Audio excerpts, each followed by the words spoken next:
Gina and I don't know each other that well. And right now, anyone listening to this doesn't even know who's talking. No. But it's mostly because they know me more than they know you. That's very true. Yeah. And they also think you're speaking to a woman. Yes. Right? Because I'm a man. You are. Full grown. Full grown. Full grown at 48. 100%. Yeah. So hi, Gina. Hey, Shane. Now everything's changing. Well, you do your elevator pitch, even though, like you said, yours is you're clearly a little more. It's clearer why you're here. Yeah, it's not really that clear though. I mean, to me, it's an interesting thing because I feel like I have the fame now and I almost find like I wanted it and it's so cool and it's so fun and I really do love like making people happy and stuff, but I could do a little bit without it. The stuff, I think that's why I'm attracted to you because the stuff that you do is so interesting to me. The way that you can help someone or like write your emotions on a piece of paper and then somebody can like pick those emotions up and play it to a song and perform it and it resonates with people all around. Like that's very powerful to me and I'm very interested in all that stuff. And like meeting people, their stories, like all these people who are famous, once you're famous, you realize they're just people and then like talking about them, their journeys, the things they go through, how they got there. Like even Kelly Clarkson, she was just on a contestant show, you know? And now she's like running the world. Right. She's like, so it is very interesting. I just like talking too. Yeah. I just like talking. Well, you know what? She likes talking too. And that is why it's funny that she has a talk show now because she absolutely did not see that coming. She's just a talker. And she really loves to talk. Because people are interesting. And when you ask them questions and you pull stuff out of them, that's a talent too. You know, she should not to be present, but be more interested in the person in front of you than you are in yourself. Like, and that I like. Like, I like hearing other people's stories and journeys, and like if I can kind of like talk about fun things that happen or interactions with unique people, and just to talk about that with another unique individual and we walk different walks of life. That sparks me. Yeah. That fills up my bucket. You know that book? The Love Bucket. The Love Bucket. It's like you are ready for the world. You really have. This show has like whipped me into shape. It's amazing. Oh my gosh. And now we're here. People like to dismiss it. But you really have. I think people like to think, oh, it's a reality show about, about women who want to be famous. Mm-hmm. And here it is. I feel like you've been on the spiritual journey right in front of us. And it's from the outside or inside out because people are so It is what you make of it too, And so for me, that was what was going on in my life. And I'm very much a person who's like present in what I'm doing, present in the present.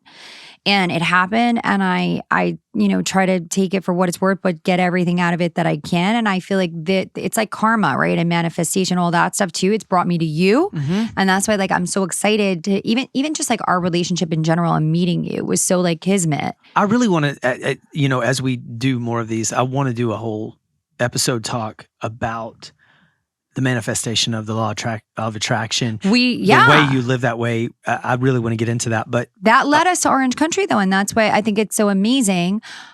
I have a question for you. Okay.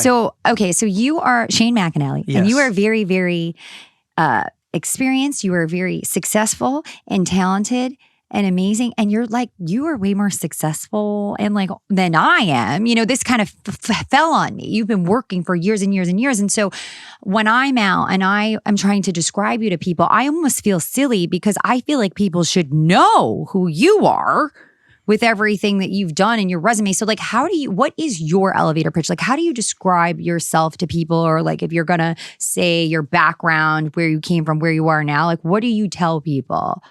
Well, I mean, I would start with like the highlights of I'm a 3-time Grammy winning. That's what I go writer with. And producer. I have 48 number one songs that I've written. 48. Yeah, and I own and am the president of a record label that has the likes of Walker Hayes and a publishing company that has 22 writers.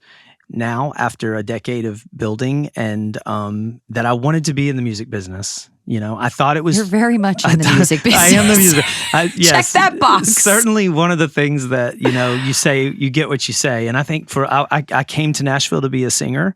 I wanted to be George Strait, which is ironic because I'm gay, but the truth is I set out to be a recording artist, and I was there for 14 years before anyone started to even pay attention to me as a songwriter. I had multiple record deals that fell apart, publishing deals that fell apart, and ultimately I found the flow in writing songs, and then by that just kind of a byproduct, I became a producer and then have a label and a publishing company.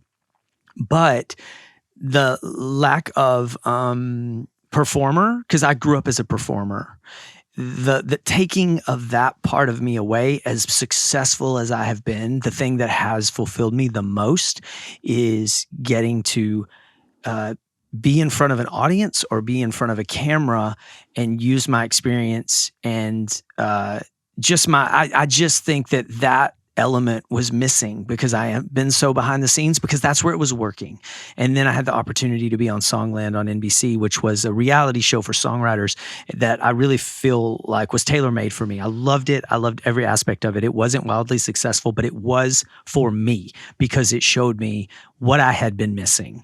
And it made me want to be able to, have that performer element. You want to perform your own art. Exactly. Right? Without getting up and singing, because that part really, as much as I wanted to do that, it's not as natural to me as being able to speak from the heart, listen to people who are on the path of trying to do what I did. And that was what Songland really gave me, was a platform for that. So whatever that leads me to next, that was such an integral part because it really showed me how that fed me. So interesting. So you don't want to be, it's not that whole idea of you being a performance artist. That's not something that I have a lot of insecurities about my singing voice that have come up in the last few years. And I, have even a thing called dysphonia that is where I'm physically, it feels physical, but it's mental. And what happens is nerves can really hinder me, my singing voice, and sometimes even my speaking voice when I'm in a uncomfortable situation or a stressful situation. So I just feel like the world, everything has to happen for a reason. That sounds so cheesy, but I know it's true. So as much as I'd like to say, well, I'd love to make a record, but I can't really sing live. Well, I am making a record because what's great is we have some amazing technology now that when I have a good day singing, I can go in and record and it can sound a way that I really like to listen. And I am working on that. But ultimately, I'm not doing it to go sell out stadiums because I'm doing it because I write songs. It's a passion for making music. And some of those songs don't get recorded because they're so personal. So I'm going to record them. But ultimately, I think just the aspect of being able to talk to people, make people laugh. That's what I love. I love making people laugh. Me too. Yeah. That's the biggest drug there and is. I'm way more confident in that than I am in a lot of other things. Right. Yeah. Me too. Yeah. And so, that I think when I really got the bug around doing that show and wanting to do more things like that, I think I had this insecurity of people going, oh, so you're a songwriter, you just really want to be famous. But the thing is, don't you find people who just want to be famous usually aren't? No. Yeah. You have to well, you can't. It's also wanting that of that thing. keeps you from it. Yeah, because it's getting you. I mean, I think it's you either have a thing or you don't sometimes, and if that's all you want, then usually I feel like you're not going to be successful in that because that's not interesting. Wanting to be famous. Right. But living your life and then having your life put on display, that's interesting. Your life is very interesting. The things you do are very interesting. And I think that is why just sitting down and talking about it is entertaining. Yeah.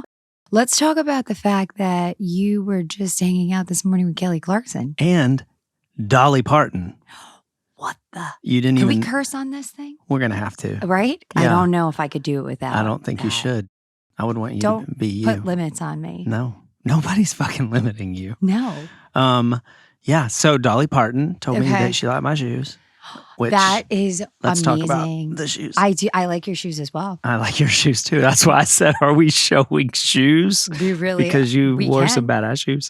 I think we could do anything we want. I think we could take our clothes off. I'm not doing that, but that's like season 3 podcast. Oh my okay? God. If we had a season 3, I would come in here and sit down naked. Okay, that's a deal. That's a deal. That's a deal. Oh, God. I don't want to do that at all. Were you ever a person that did that? A naked person? Yeah. I'm very comfortable, like, at home with people I'm comfortable with. Like, I'm naked in front of Marissa all the time now. Oh, really? All the time. That's Marissa, that she does that to people. She does. She just makes it instantly take your clothes off. But not on a regular basis. And it's actually, that's interesting for me because on the show, there are a lot of people who are very comfortable just like taking their clothes off all the time. And I'm on the Housewives? Yeah. Yeah, they are. Yeah. Especially your crew. I know. I mean, let's just go for it because I've seen parts of Shannon's body I don't need to see again. Me too. I actually had the privilege of seeing her butthole this season. So that was a whole new adventure for me. Are you fucking kidding me? I'm just going to put it out there. Oh my God, I'm sure that it's super uptight and like complaining. It's a very opinionated butthole. Have you been to Quiet Woman? No, I haven't. To take you. Yeah, I would love that. So you can throw the plate and Isn't it amazing? blow on the door. Yeah, I take my girlfriends there to do that. It's fun. It's like Did you watch the show before? Yes, I did. Yeah. I actually think it's weird to go on a show that you haven't watched. I know, and it makes me, I don't believe when people say that. I don't believe it, and I'm it. also like, you should stop saying that because you sound stupid. Who would go on a show they've never watched? Like, do your homework. Like, even if you audition for it and you get it and you've never watched it, it's time to watch it. It reminds me of like when people meet big celebrities and try to pretend like they don't know who they are. Right. Like if you meet Tom Hanks, like the celebrity knows what you're doing. It's like I'm way more comfortable when people just identify themselves as a fan. Yeah, it's like the people who are like in Target when I'm like just trying to buy underwear for my kids, and they're like also actively buying underwear for their kids, but they don't even have kids. Right. You know? Well, they definitely don't. And I'm like, just say something. Yeah, that's uncomfortable. I know, and you can't say like, hey. Hi. Right. Because then it's like, what? You think that I fucking care who you are? No, the worst is I've done that before. Really? Where like, or like I'll ask they'll know that I'm like, they'll be a fan and they'll be talking to me. I'll be like, do you want to take a picture? And they'll be like, no. And I'm like, oh. Me neither. No, I don't want to take a picture. I don't take a picture either. Like, oh my God. But some people are just self-conscious. Do you ever get like you must get recognized in Nashville? I do. Yeah.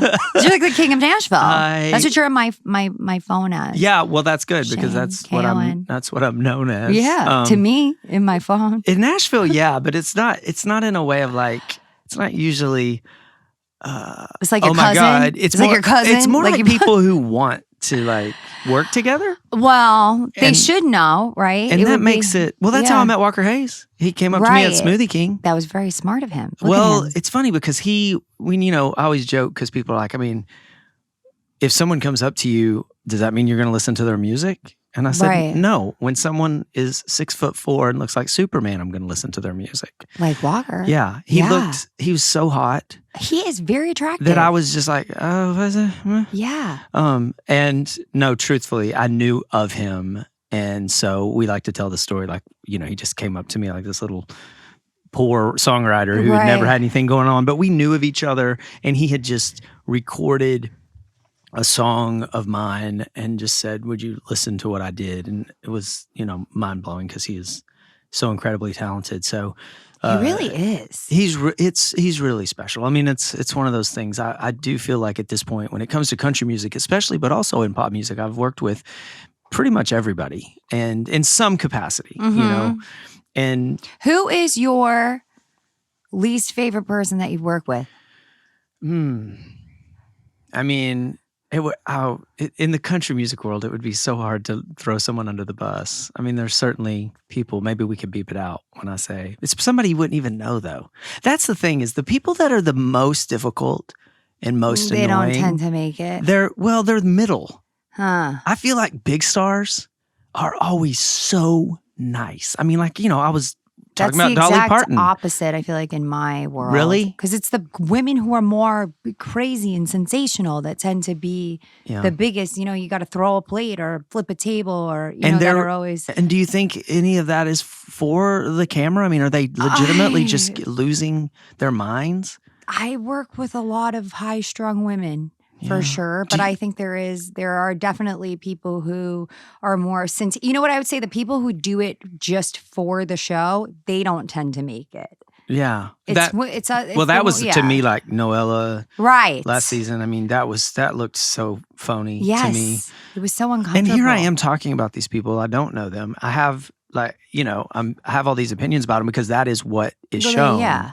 So I'll preemptively say, Noella may be a very nice person. I thought she was disgusting. I understand. I mean, she is. I don't even understand her to this. I don't know. I have no idea who she even really is. And right, that's it. So Really, weird. I'm discussing. I'm kidding. Yeah. But like, there's been a lot of people on the show in different franchises that I look back and remember. Like, I could not tolerate Dorit Kemsley. Like, really? Her first season, I was like, what are they doing? Yeah. And she had, I think if I remember correctly, she had a rough first season. She had her bathing suits, I remember. Yeah, but I even feel like that might have been after she was there for a minute. I don't understand, even to this day. I like Dorit's character, and I think she's fun to watch her style and everything on the show. And she's kind of like the peacemaker. That's cool. But I don't understand why she has an accent. Well, that was actually the first season when she came on and was talking that way. Yeah. And it was just so annoying. Because an accent is something that she said it was because she lived briefly in Timbuktu. I don't remember where it was. That doesn't make sense to me. I don't like people who do that. But I will say, I don't know if you know her now, and I don't. I didn't know her then. I don't know her now, but she doesn't bother me. I mean, she doesn't bother me either. She's like, her style. And her style. I heard she's very nice. Yeah, too. she seems very nice. And actually, Maren Morris is a friend of mine who's on Andy's show a lot. I know Maren Morris. Yeah, because she's a bigger country girl. She's and famous. She was brawling with the Luke. Jason Aldean. Jason, thank you. Yeah. They're not all. Who was I going to say? You were going to say Luke Bryan. Yeah. Yeah. Everybody's Luke Bryan. Right. Exactly. But no, I get it. Yeah. Okay. Yes. Jason Aldean's wife.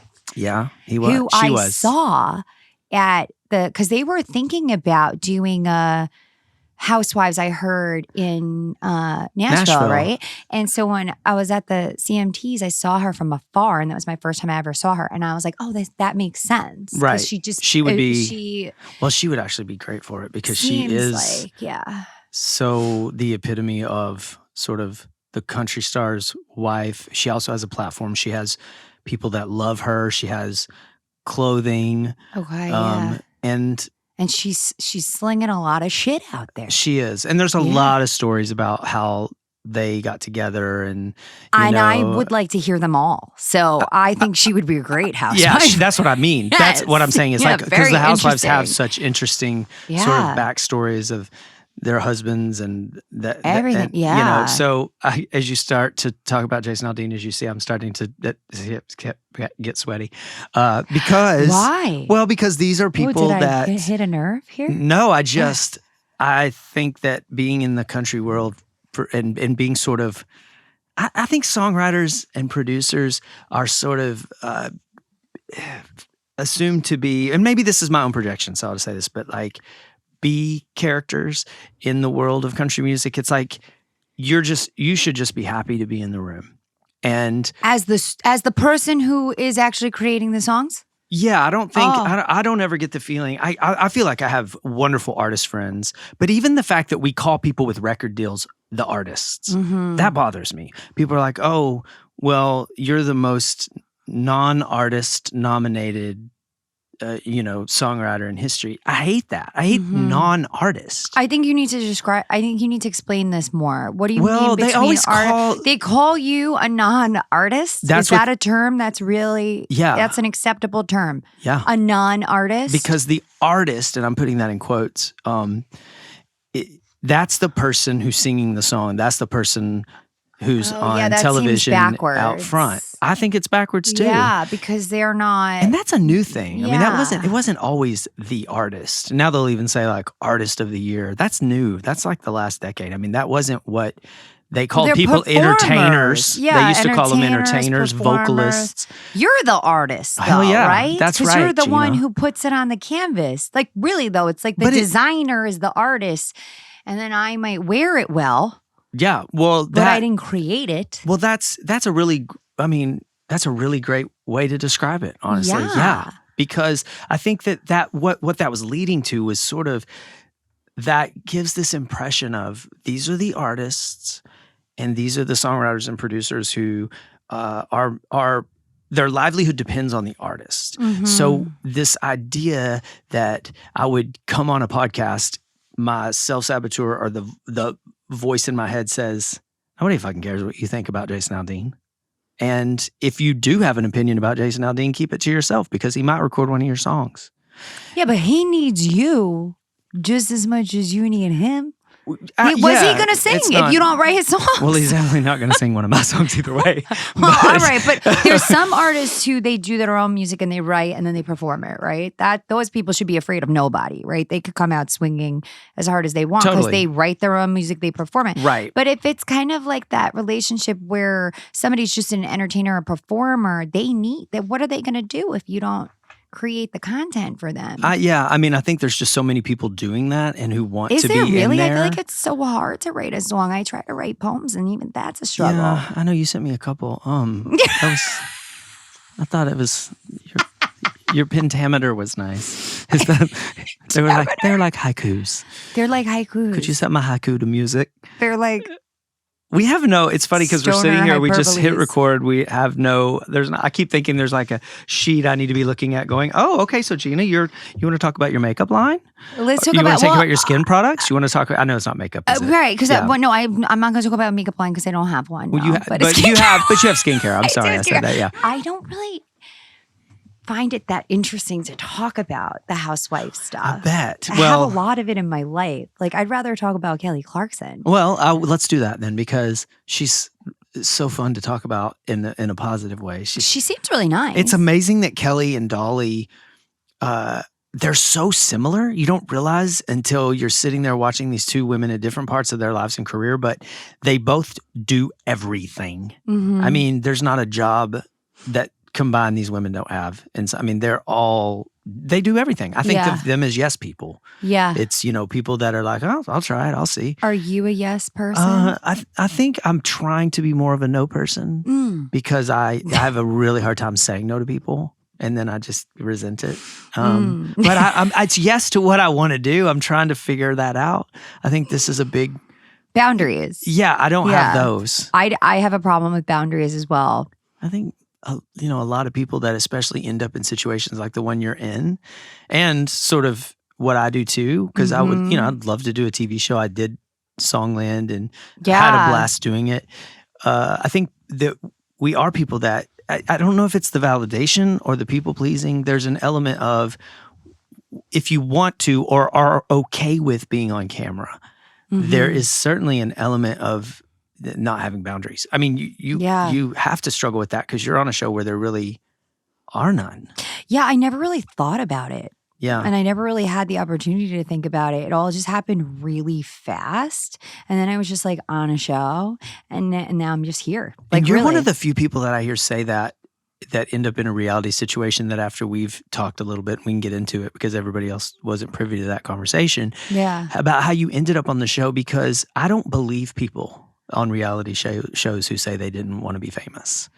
Yeah. I mean, well, I would think that everybody wants to be famous. Right. Exactly. Yeah. Right. I mean, that's like something even when you're little, like you look like I wanted to be Jem. Right. And I grew up and I was Jem like 4 years in a row for Halloween. She was like a cartoon rock star and I like wanted to be her. So she was like Barbie, but cooler. Right. You know? And it's just, well, I have to comment on someone in the room right now is Marissa, she's shaking her head. No, I don't want to be famous, but you still, I mean, like when you have those TikToks that go viral, it feels good. That when you get those millions, I mean, you've tried to figure that out. Marissa's sort of a TikTok star at times. TikTok sensation. And I just am pointing out what I'm sort of just trying to back up what you say. I think a lot of people don't really realize, like, yeah, that wouldn't be, I wouldn't shy away from that. Now, I do think there are people who legitimately are like, fuck no. Well, for you in particular, too, I think it's different because it's sort of unfair to you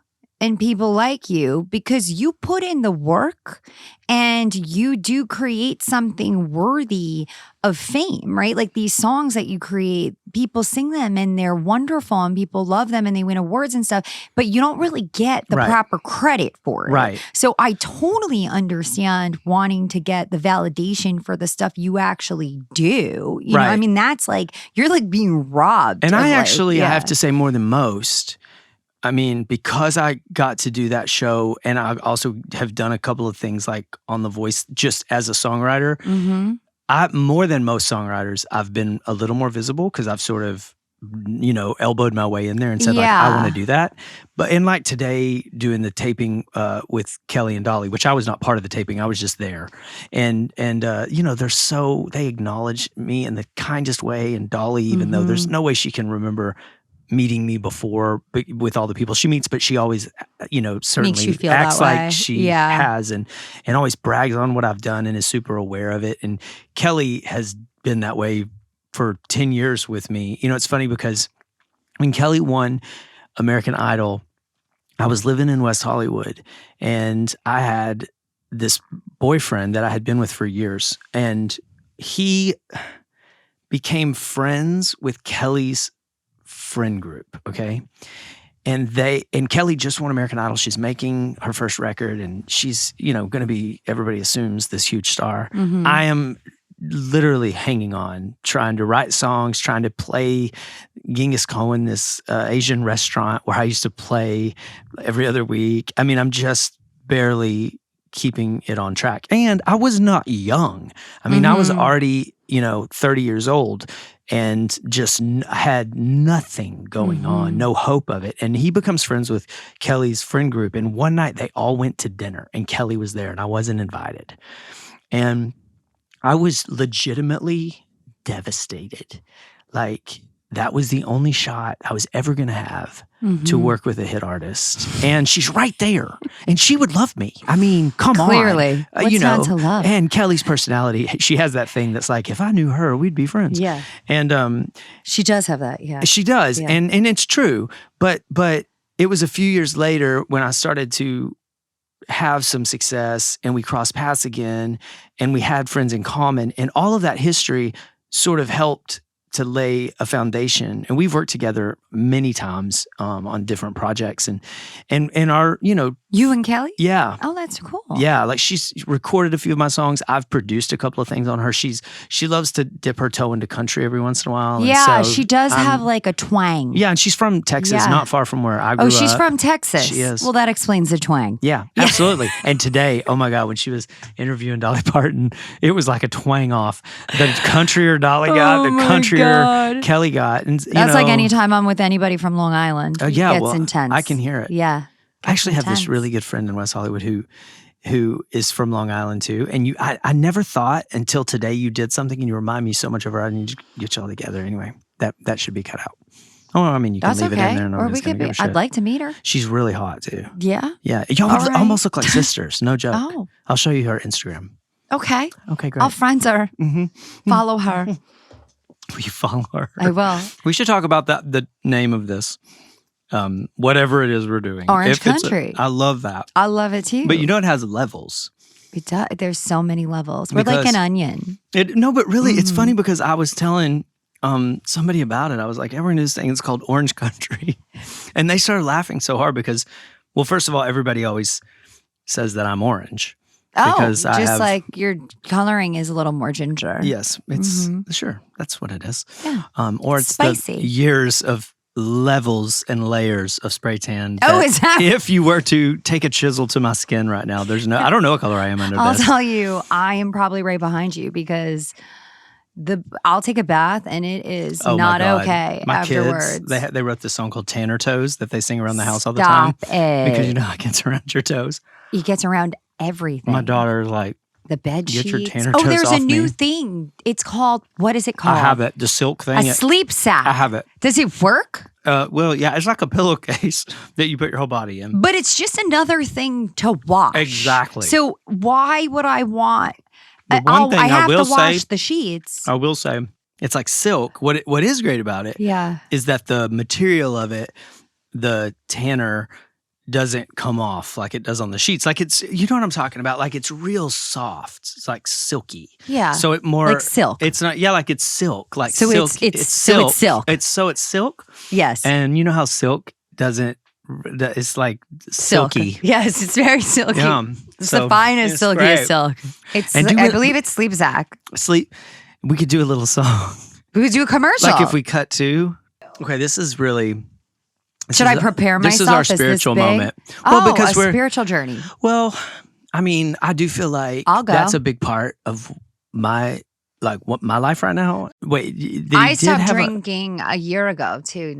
This month. And you have not drank in a year? Not in a year. I did not know this. Yes, I have been. Do you consider yourself an alcoholic? No. You don't? No, because I don't like the way that sounds. Yeah, well, that's okay. And I don't want to put that on me. Yeah. Well, and a lot of people that spiritually speaking, a lot of things would say don't identify yourself as that, especially if you're not in that disease but the thing is, I truly believe there is I think there's a disease of addiction and alcoholism. And then I think there's like another category of people who, when we just hit our shit in life, because everybody will hit your shit in life, that you use that as a crutch and escape and avoidance to address your problems.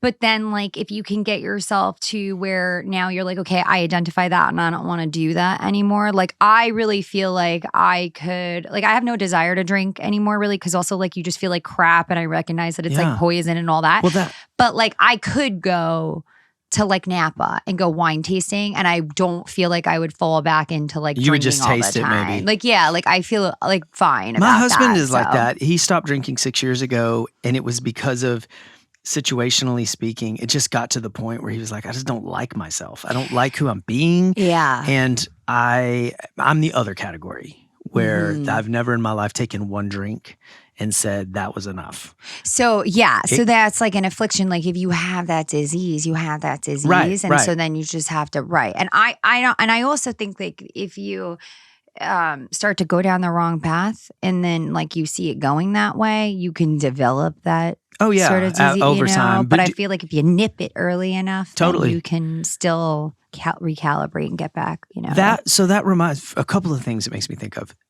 Everyone talks about how incredible you look, because where you started on the show was, bargain basement, horrible, a lot of embarrassing. It's not I'm great. Teasing you. Bad tracks. The tracks. It was not good. And I also gained 50 pounds.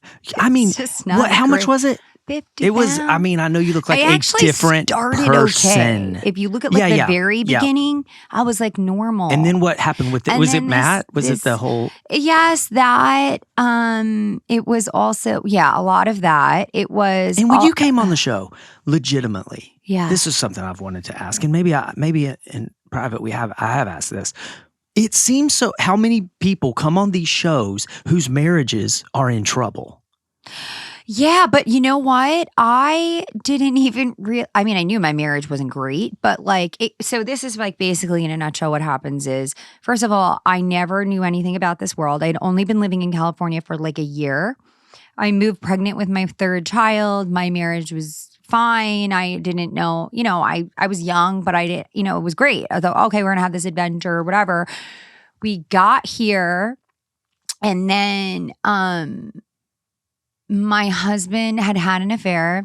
That sucked, but I was dealing with that. And then when it came time for the auditioning of the show, it was like a while later. So like it was like maybe a year later. So like, although I knew that had happened, I still thought I was going to be in my marriage. I never thought I was going to get divorced. So if you can talk about it, if you want to talk about it, you're probably sick of talking about it, but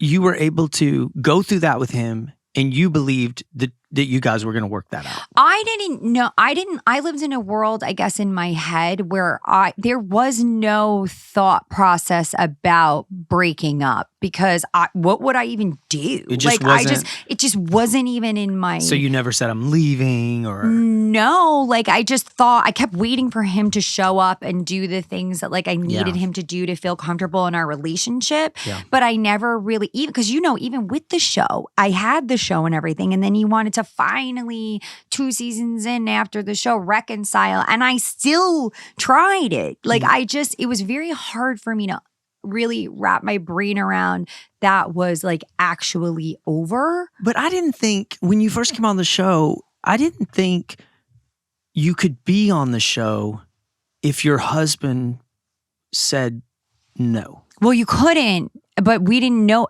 So basically what happened was I moved to Coto, which is Coto de Casa. And I moved there because my ex-husband's boss, I came out to California a week prior to actually moving here. It's the first time I ever been to California. Shit. And we went to, I know, that's it's crazy. weird. And I know. you're on a show called Orange County. I know. I mean, that's really funny. And I watched the show, but when I watched it, I thought that Coto was like one block. You know, the way they show it with like a gate. I didn't know. Yeah. His boss lived in Coto de Casa. And when we drove in there, it was the first place that I felt truly comfortable because it wasn't like cookie cutter. It was very flourished. It reminded me of the East Coast. Okay. And his boss lived in this big bougie house. And I was like, this is where I want to live. So we had rented a house in Laguna Niguel, and we were looking to buy a house, and we found our house in Coto. And we were putting money on it. And I remember calling my girlfriends from home and being like, oh my God, we're going to move here. I love this area. And my friend Pam was like, oh shit, Gina, that's where the housewives live. Yeah. And I was like, no, they live in Coto. She's like, yeah, Gina, Coto de Casa. That's it. Like, I'm an idiot, right? So I was like, oh my God. They're like, you're gonna be the next housewife. I was like, yeah, okay. Like, I'll be like the poor one. This is bizarre. Lo and behold, I am like the poor one, but I'm here. And well, you get what you say. Right. I manifested this shit. Honestly, like, this happened, right? So then I got set up, actually. We had a mutual friend, me and my best friend, Tatiana, mutual friend. They were like, you're from New York. You guys will love each other. And we're like, okay, but like it actually is a thing, So we fell in love. We had a great rock star summer, but we didn't know each other that well. It's kind of like us, Like when we spent a whole summer together, we'd be like, oh my God, we're best friends, set it up. But there are things about each other that you don't know, like beyond that first layer. Turns out she knew Tamra. She was auditioning for the show. I was like, what's an audition? Like, I have no idea. Well, also for a show like this, I mean, what does that mean? For any show, I have no idea. Like, scene. even that to me, I don't have any idea. I have no context at all. I drive a minivan. I'm a mom, and well, you do not look like a mom right now. I can tell you for 6 years later, I finally pull my shit together. You really pull up here in a minivan? I don't believe you. No, but I do. I drive a Suburban, and I hit it with everything. I do. It's bad. But so she was auditioning, and I was like, this is the coolest thing ever. She was having a party too for Advocare. It was like vitamins. Oh yeah, I know Advocare. Okay, so she was doing the Advocare, and Tamra was linked in with this Advocare, and Tot's like, do you want to come to my party? Tamra was part of it? Yeah. She's had so many jobs. She really has. She hustles. Yeah, Tamra's a hustler. She'll do what it's she has true. to do. She works hard. So she was doing the vitamins, and Tat was like, do you want to come to the party? And I was like, well, I don't give a shit about the vitamins, but I want to meet Tamra. Like, I'm just like a bored. That was exciting to me. Absolutely. Go to the party. We hit it off. I loved her. She's like, you should audition. I was like, no, no way. I don't even know what that is. Like, I couldn't. Took a picture with her, whatever. Closed that out. Tat, I found out, was auditioning for the second time. I was like, what? This is so exciting. I help her pick out her sequin dress and do her background because that's all I knew was you're gonna have that. And so we were moving the plants and trying. Right. It was so my hysterical. God. She did a Skype interview. They liked her. They passed her to the next round. She filled out this 9-page application that you have to fill out. And at the bottom, there's a spot that says, if you know anybody else who would be interested. She put my name and number, and she put 2 of our other friends, and they called me. And they just kept calling me. And then they came out because they were like, okay, we're looking for a dynamic duo. And they were like, we want to re-interview Tatiana and we're going to come and interview as well. Can you come to her house? And I was like, sure. So then it was so much fun. I just thought it was fun. I never thought I was going to get on this show. Because you were having fun with it. That is the law of attraction in action. And I remember it was a really good summer too, because Todd had gone through some emotional stuff and I had obviously was going through a lot of them. Todd didn't even know about Matt and his affair. I told nobody about that. Right. And so we went through this audition process. It was super fun. They just kept calling me. And now I get it because there are so many women who really try so hard and are so desperate to get on the show that I was like a diamond in the rough because I didn't know what the fuck was going on, you know? And it was fun. And I think because I was younger, I was from New York, it was different, right time, right place. Even if you audition for the show and you don't get on, it's not really a knock against you. It could be situational, nice, right? Or you could be like a complete freak and then you weren't right for it. But a lot of times it's just wrong time, wrong place, whatever. And then I don't know, they just kept calling me. And then I remember they offered it to me and I'm like, what the fuck? And then you don't say no because who's gonna say no?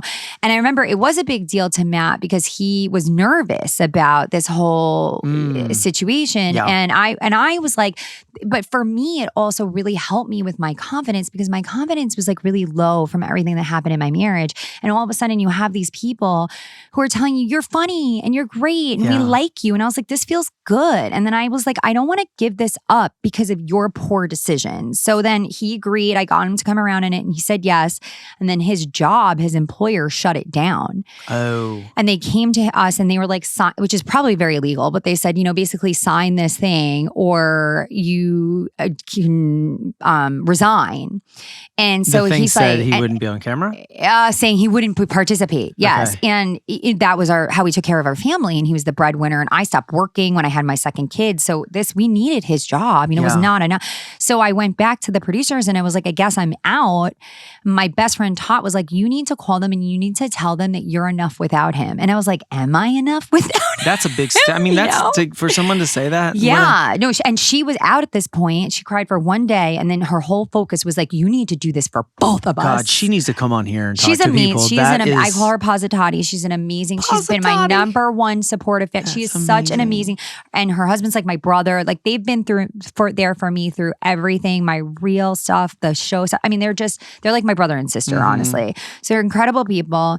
So I just kind of told them, I think I'm enough.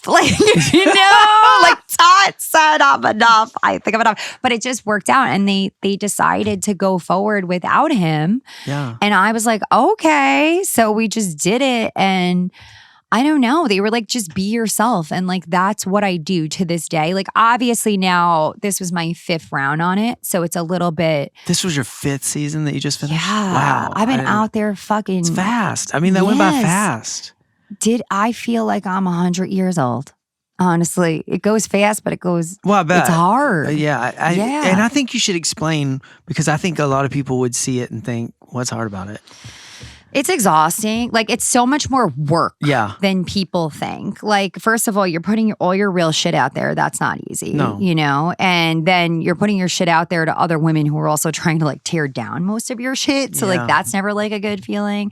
And it's intense. I like to just be home and relaxing. And this is sometimes we film 3 times a day. I'm changing in my car to get to scenes and, know, and it's exhausting. The trips are sun up to sundown. it is a lot of work. You have to do your interviews. You have to be on and it's a lot of work. Yeah. So I don't know. It's been great to me and I actually do love the industry. That's what I'm finding. I love the industry. I never thought I would be a part of this. Right. Ever. It's now when I think about my teachers from when I was little, they'd be like, oh my God, you should be on a soap opera when I was little. But you are. Stuff like that. And now I kind of am. Well, these are modern day soap operas because much like my mother's generation that watched soap operas every day, or we used to tape them and my mom would watch. Days of Our Lives, all that stuff. Absolutely. Yeah. You could drop in and out of Days of Our Lives and 5 years later, the exact same shit was happening. Right. And it would, and then. And this is kind of the same. It would just be, Lisa Rinna's lips would just be a little bigger. A little bigger. And That's so. Why would I go after Lisa Rinna? This would be a terrible everybody else time to go after her. I'm a fan. She's dogpile. She's really. I tried to stick up for her at BravoCon, and it did not go well for me. I tried. Brave. So you're on your own, Rinna. That's almost as brave as you saying, right? I'm enough. I'm enough without him. I think. Yes. That's crazy. So let's do this. Speaking of that modern day soap opera element to this, which is for some reason that translates over generations, that we're interested in these storylines that are a little mindless. Okay, that's what I find it to be in the best way with our worlds, all the things we do. I'm just talking about people in general. Mm-hmm. I love that I can sit down and watch The Housewives, and it feels light. Like a release. Yeah, and there's all this entertainment. And I laugh so much watching it at things that I think nobody else is laughing at. But you find out that they are. I mean, there's some funny shit. It's always the stupidest things too that I find that people really catch. I don't even know the stupid shit I say. I say so much stupid. I make myself laugh. I watch this shit. I'm like, what the fuck am I even saying? When but had that exorcism. I did a spiritual extraction. When she pulled the rope out of your mouth. She did. And Emily was on the couch watching you. I mean, it was like Lucy and Ethel. It was just so funny to watch. And you know what I like the most about it, honestly, as much as I'm laughing, and I think the reason you didn't catch a ton of shit about that. I know, I was shocked, was because you were genuine.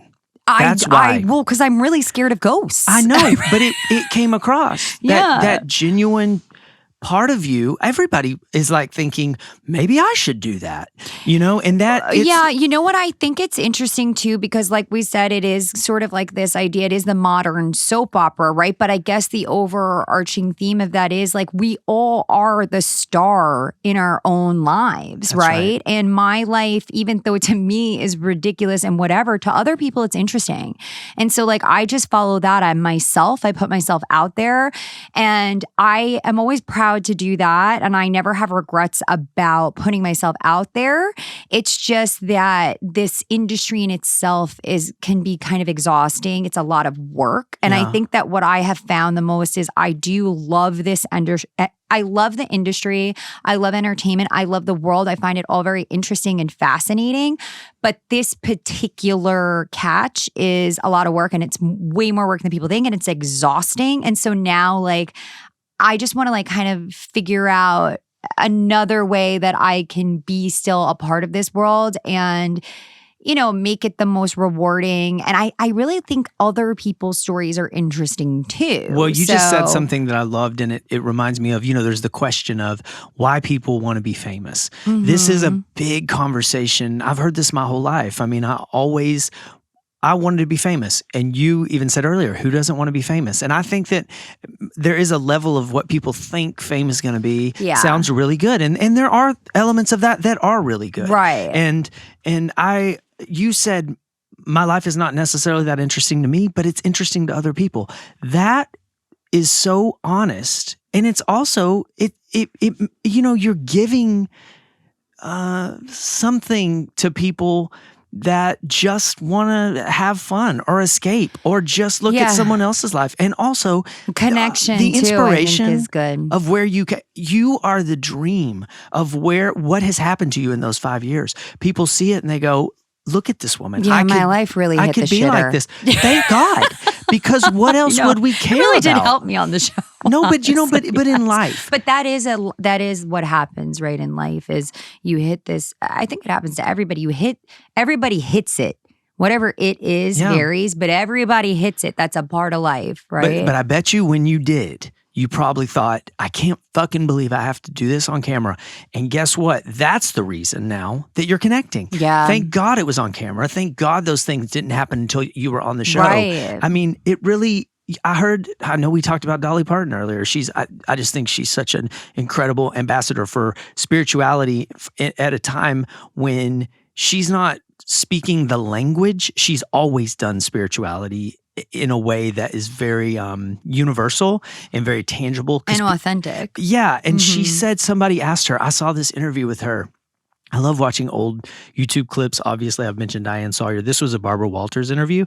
And 2020. Yeah. Yes. So many talents. Yes, you guys don't even know what tricks I have coming out of my sleeves.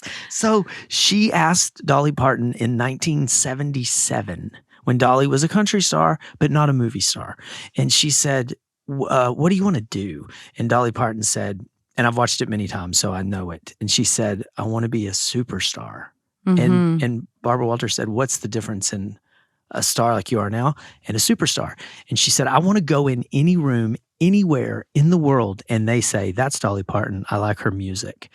And Barbara Walters really held her to the fire and didn't just smile and say, great. She said, what do you think that says about you, that you want to be famous? And she said, we had nothing growing up. And when I was a little girl, it was my job to make everybody in my family feel better. And God gave me that gift.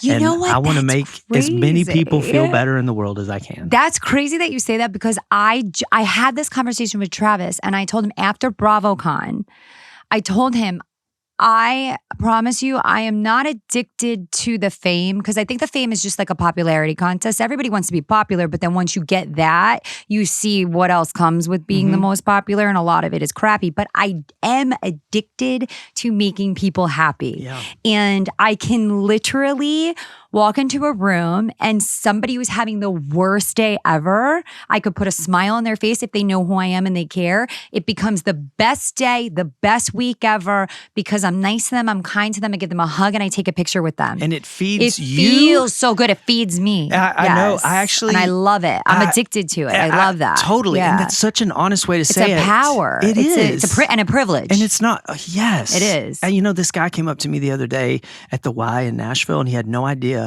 the way he affected me. He said that he had lived in Lithuania for years. I didn't even know. Well, oh my goodness. Well, guess who's coming in? Tell me more. Anyway. Wow. Oh my God. It's Uncle Charlie. And I don't know if what he was doing there. I think he was working, but he had to stay there. And he said that him and his wife were like, the weather, they didn't know anybody. And he said that he's writing songs in the basement. He doesn't know what he's going to do with them. And he said he found a podcast of me talking about my journey and recovery. And, it took me 17 years since I moved to Nashville to ever have a hit.